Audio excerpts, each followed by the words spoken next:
नाज़रीन ख़बर शामिल कंदासीं। कराची में डिफेंस खयाबान बदर के दुकान में धमाके सबब 3 ॼणा ज़ख़्मी थी पिया।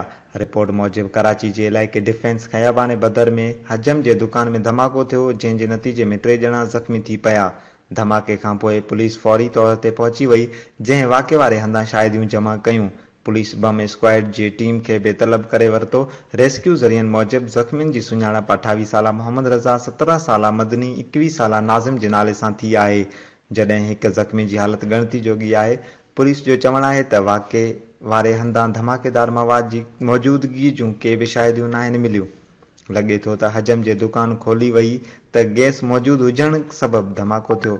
धमाके सबबु 2 दुकाननि खे वधीक जॾहिं त ॿियनि दुकाननि खे घटि नुक़सानु पहुतो आहे।